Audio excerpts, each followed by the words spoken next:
Come here a minute, my friend. Come stand with me by the garden gate before the day gets loud. It's early. One of those late spring mornings where the dew is still holding onto every blade of grass and the light is the color of weak tea. You've got your coffee. I've got mine. And there, right there, where the stepping stones meet the lawn. Do you see it? A little mound of loose soil, no bigger than a coffee saucer.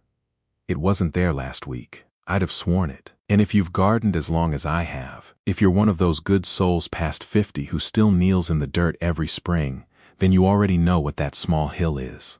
Ants. They came in the night, the way they always do, and they built a little city right in the middle of the yard you've cared for all these years. Now, most folks reach for one of two things: the spray or the boot. The spray knocks down every ant it touches, and for about 20 minutes, it feels like winning. Then the sun comes up the next day, and the hill is busy again, as if you'd never lifted a finger. Or they mow straight over the top, and the blade scalps the mound down to bare dirt, and 2 weeks later, there's a brown, dead patch sitting where the green used to be. I did both of those, for years, longer than I'd like to admit, and today I want to share something gentler. Something that costs about the price of a loaf of bread.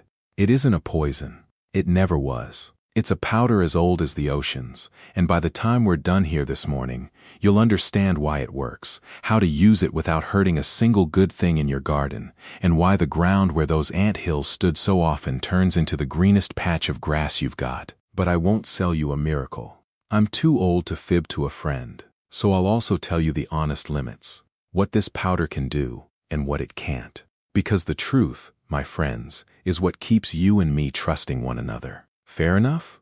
Good. Pour yourself a little more coffee. Let's begin. First, let me say a word for why that little hill matters more than it looks. Because I know some of you are thinking, it's just a bit of dirt. I'll step around it. And I understand that.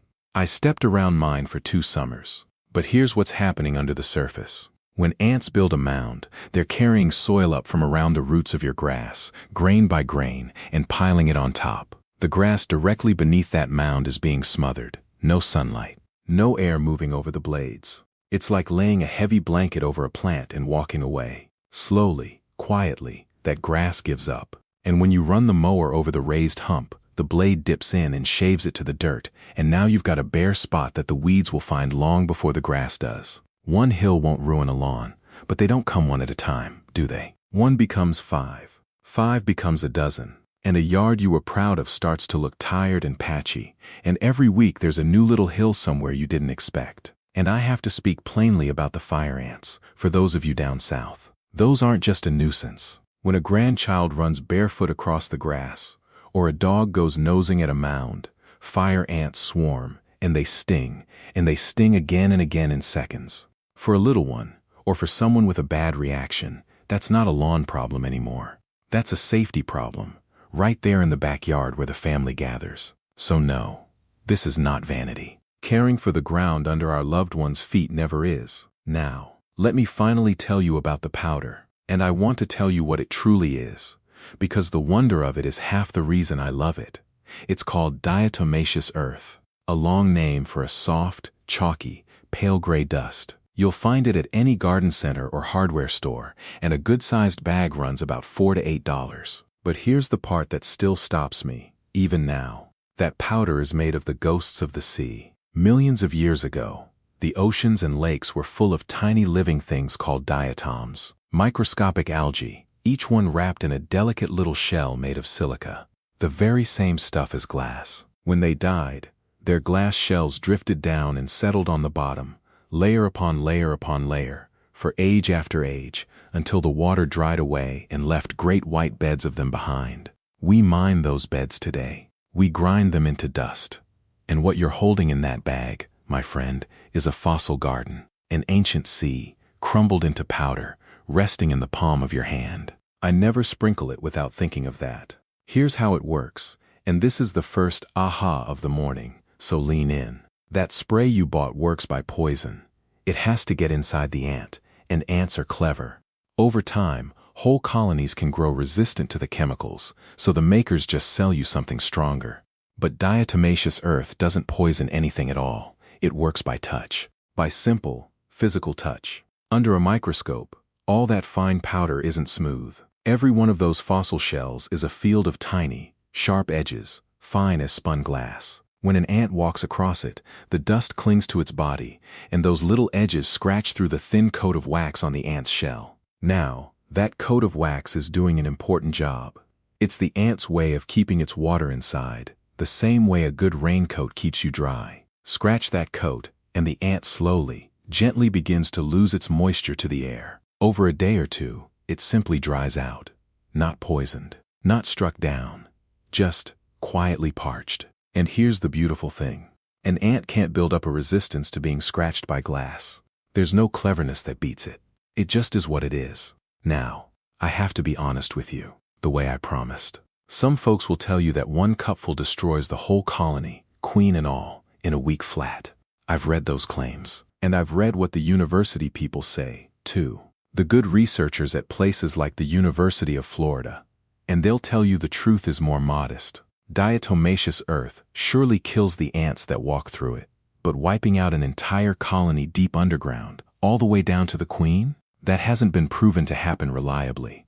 So I won't promise it. What I will promise is this. Used right, this powder pushes a colony back. It thins them out. It makes that patch of ground unfriendly, and very often it moves them along and lets your grass recover. Think of it less like a cannon and more like closing the door and turning off the porch light. You're not blowing the house down. You're making the ants decide to live somewhere else. And for a gentle, poison-free yard, my friends, that is exactly what most of us are after. Now let me give you the single most important thing I'll say all morning. The one mistake I see even seasoned gardeners make, the folks who've been at this 50 years. Ready? Here it is. This powder only works when it's dry. That's it. That's the whole secret that nobody puts on the bag. When diatomaceous earth gets wet, from rain, from the sprinkler, from the morning dew soaking in, those sharp little edges clump together and go soft and useless. The ants walk right over damp powder and feel nothing at all. So many good people sprinkle it faithfully, then water the lawn an hour later, or watch a rainstorm roll in that evening, and then they tell me, it didn't work. And every time, it's the same reason. They drowned it before it could do its job. So here's the rule, and I want you to write it on a card and tape it inside the shed door. Apply it on a dry morning, when you see no rain coming for a day or two. Don't water it in. Let it sit and stay dry, and let the ants do the walking. That's the difference between it didn't work and, well, I'll be. Such a small thing. Such a big difference. All right, let me walk you through how to actually put it down. 3 gentle ways, and I'll keep it simple, the way my grandmother would have. The first way is for a hill you can see. Take about a cupful of the powder, food grade, and I'll come back to that in a moment, it matters. And dust it right over the top of the mound in a thin, pale layer, like the first frost on an autumn morning. Then take a stick, or an old screwdriver, and poke 4 or 5 holes down into the mound, a couple of inches deep. Shake a little more powder down into those holes. That gets it into the upper rooms of their little city, where the workers are busiest, and it stirs them up so they go scrambling through the dust as they try to patch the damage. Don't kick the hill apart. You want them to keep walking through it, trip after trip, carrying it deeper themselves. The second way is for keeping ants out to begin with. Prevention, which is always kinder than cure. Draw a thin line of the powder along the places ants cross into your yard, along the fence line, around the foundation of the house, around the edge of the patio, the driveway, the flower beds, like drawing a chalk line on a sidewalk. Any ant crossing that line picks up the dust and carries it home.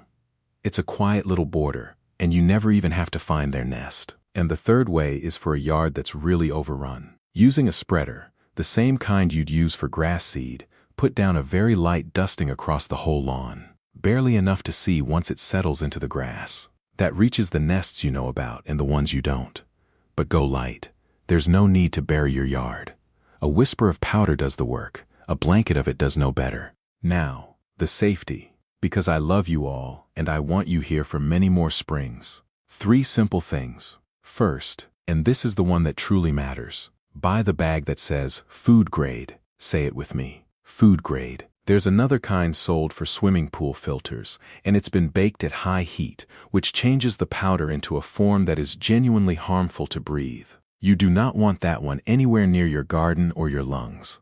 Food grade is the gentle kind. It's so safe that it's sometimes even added to animal feed, so read the bag. If it doesn't clearly say food grade, set it back down and find the one that does. Second, wear a simple dust mask when you're sprinkling it. The paper kind is fine. Even the gentle powder is very fine, and fine dust of any sort isn't kind to older lungs. Once it settles into the grass, there's no worry at all.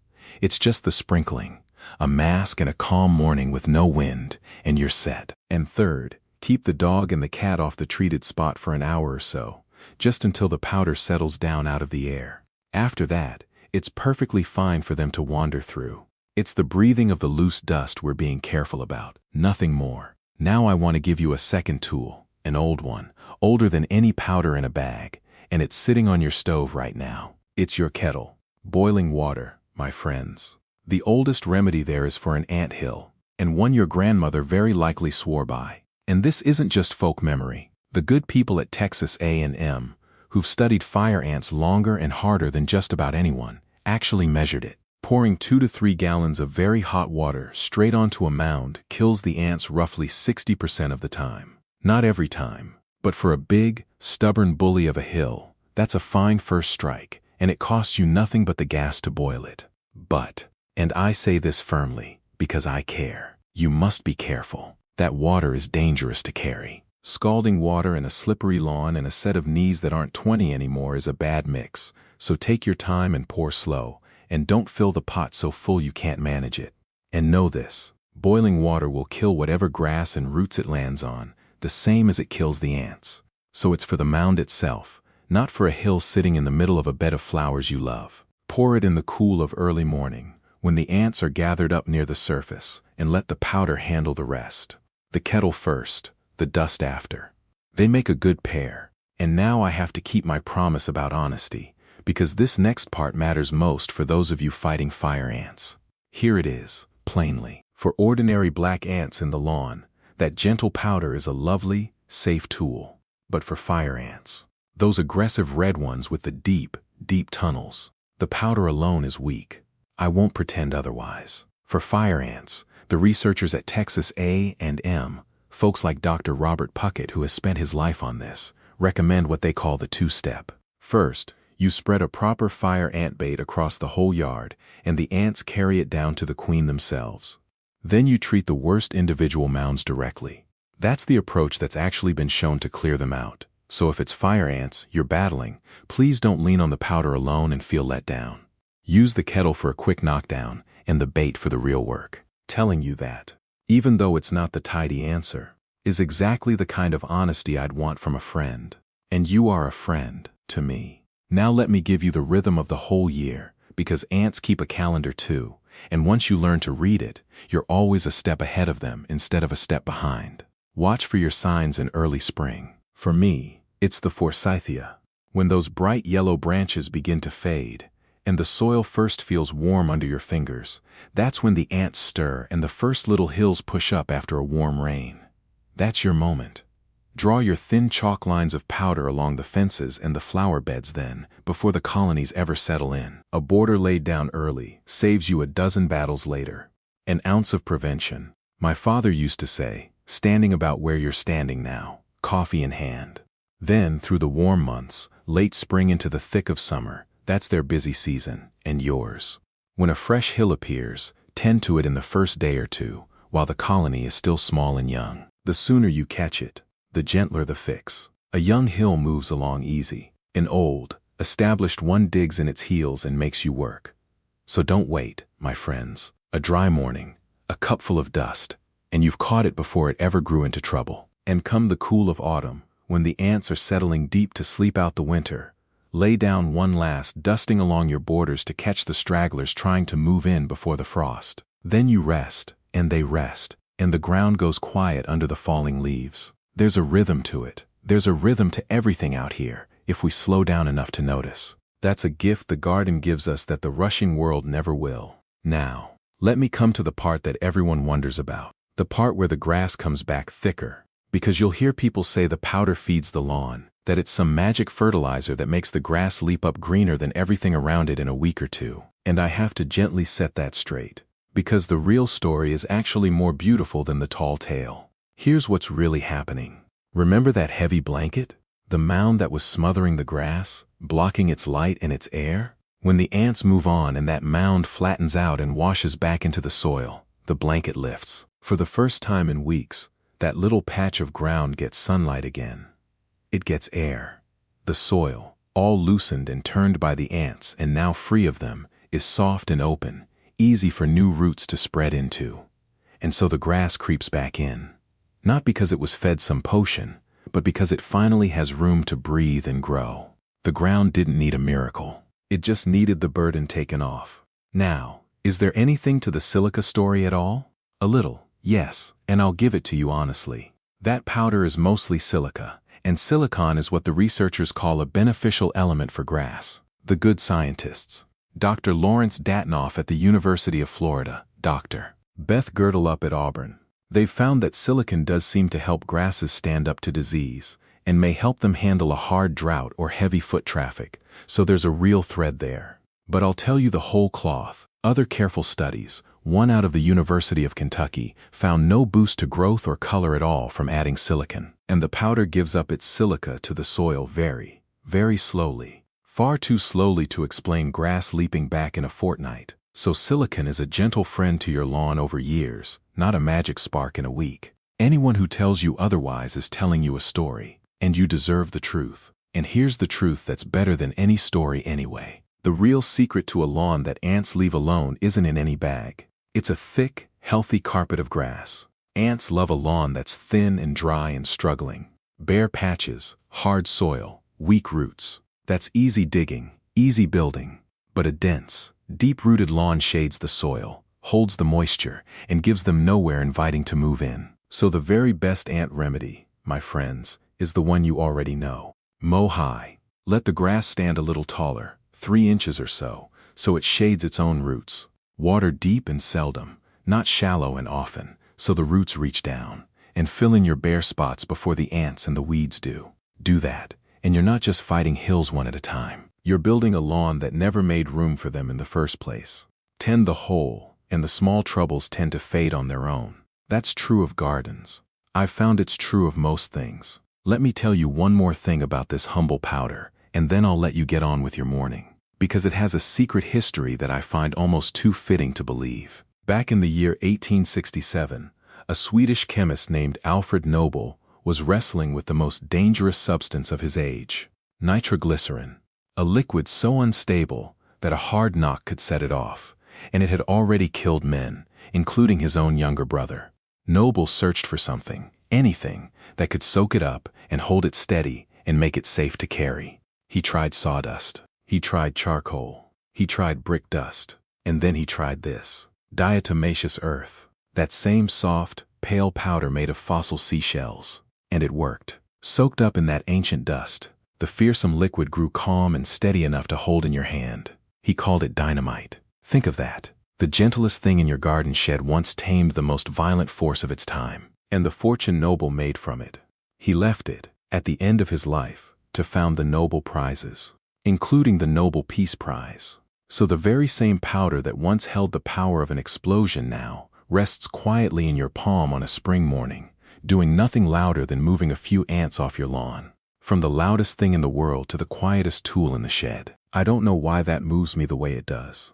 But it does. There's a kind of grace in it. Let me tell you what happened in my own yard, and I'll tell it to you straight, no fishtails. Last spring, when the forsythia had just dropped its yellow and the soil was starting to warm, the hills came, the way they do after the first warm rains. I did just what I've told you. A cupful of powder on each one. On a dry morning, holes poked.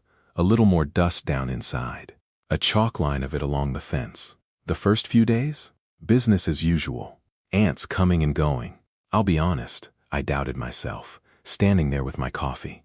But this powder asks for patience. And patience is a thing we learn out here in the dirt. By the end of the week, the traffic had thinned. Within 2 weeks, most of those hills had gone quiet and flat. And a few weeks after that, I noticed the grass had crept back over the old bare spots. Soft and green and filling in. Now, could I stand here and swear to you it was the silica that greened it up? No. I won't. I believe the grass came back because the ants finally left it alone. Because the ground had room again. Because I stopped fighting that little patch and let it heal. And do you know? That may be the whole lesson of gardening, right there in one small square of lawn. We don't force the green to come. We just clear away what's smothering it, and then we wait, and we trust the ground to do what the ground has always done. I paid about $3 worth of powder out of a bag that cost me $6. No chemicals, no warning labels to keep the grandchildren off the grass, no sprayman's truck in the driveway, just an old powder, a dry morning, and a little patience. Now I'd love to hear from you, truly. That's the best part of these mornings for me.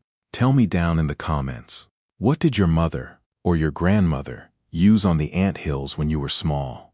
Was it the kettle of boiling water, carried carefully across the yard? Was it something older, something handed down that I've never even heard of? I'll bet some of you know tricks that would put my whole video to shame, and I mean that as the highest kind of invitation. And tell me this too. How many little hills are in your yard this spring, and what part of the country are you writing from? I read every one. This little corner of ours is becoming the warmest, most honest gardening porch on the whole internet, and that's because of you. Real folks, real yards, real dirt under the fingernails. So here's where I'll leave you this morning, my friend. That little hill by the walkway isn't your enemy. It never was. It's just life, doing what life does. Pushing up where it can, the way the weeds do, the way the seasons turn, whether we're ready or not. And we don't answer it with poison and anger. We answer it gently. With an old fossil powder, and a kettle of water, and a lawn grown thick enough that the trouble finds nowhere to settle. Tend the ground, take the burden off, and trust the green to return.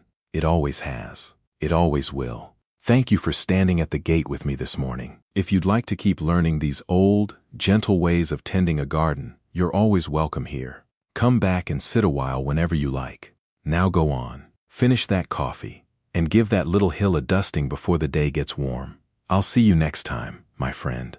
Take good care of yourself and of the ground you love.